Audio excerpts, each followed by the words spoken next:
প্রাকৃতিক দুর্যোগ বাংলাদেশে যেন এক অমোঘ বাস্তবতা। নদীমাতৃক ও বদ্বীপ অঞ্চলের দরুন প্রতি বছরই পড়তে হয় নানা দুর্যোগের কবলে। বন্যা, ঘূর্ণিঝড়, জলোচ্ছ্বাস, নদী ভাঙন, বজ্রপাত কিংবা পাহাড় ধসের মতো প্রাকৃতিক দুর্যোগে বিপর্যস্ত হাজারো মানুষের জীবন ও জীবিকা। কিন্তু এবার হঠাৎ ভারী বৃষ্টি আর স্বল্পমেয়াদী বন্যায় ক্ষতির মুখে পড়েছে দেশের দক্ষিণ পূর্বাঞ্চল। আন্তর্জাতিক মুদ্রা তহবিল IMF-এর তথ্য বলছে 2000 থেকে 2023 সালের মধ্যে বাংলাদেশে প্রাকৃতিক দুর্যোগের 134টি ঘটনা ঘটেছে। প্রাণ হারিয়েছেন 11,000-এর বেশি মানুষ, আর আর্থিক ক্ষতির পরিমাণ দাঁড়িয়েছে প্রায় 13 বিলিয়ন মার্কিন ডলারের বেশি।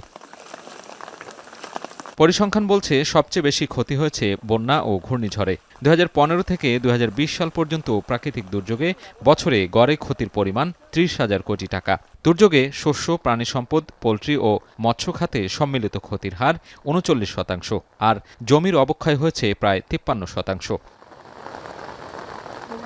তবে দুর্যোগ ব্যবস্থাপনা ও ত্রাণ মন্ত্রণালয়ের সাম্প্রতিক হিসাব বলছে 2021 থেকে 2025 সালের মধ্যে শুধু বন্যা ও ঘূর্ণিঝড়ের কারণেই দেশের অর্থনীতিতে প্রায় 41,000 কোটি টাকার বেশি ক্ষতি হয়েছে।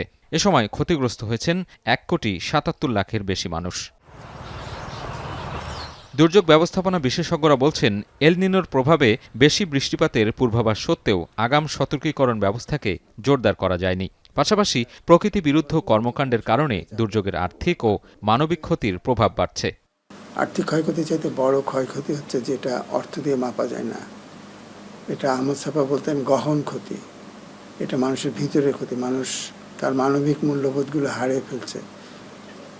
সন্তান তার মায়ের কবর দিতে পারছে না।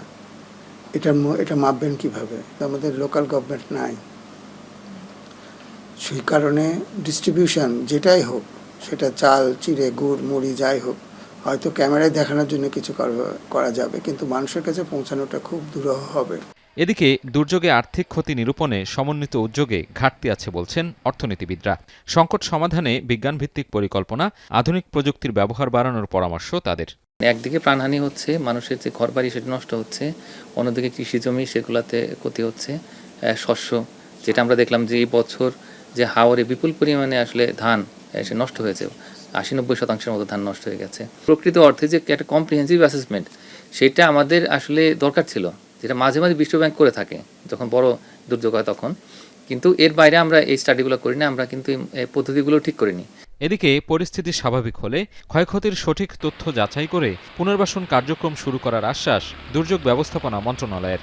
তাৎক্ষণিক এই দুর্যোগটা আল্লাহর রহমতে যখন আমরা ওইটা থেকে পরিত্রাণ পাবো, তখন সেই পরিস্থিতি অনুযায়ী আমরা ঠিক করব যে আসলে তাদের কি প্রয়োজন, সেই প্রয়োজন অনুযায়ী আবার ব্যবস্থা নেওয়া হবে। দুর্যোগের ধারাবাহিক ক্ষতি কাটিয়ে উঠতে দীর্ঘমেয়াদী বিনিয়োগ, কার্যকর প্রতিরোধ ব্যবস্থার সাথে স্থানীয় সরকার ব্যবস্থাকে ঢেলে সাজানোর দিকেই তাগিদ বিশেষজ্ঞদের।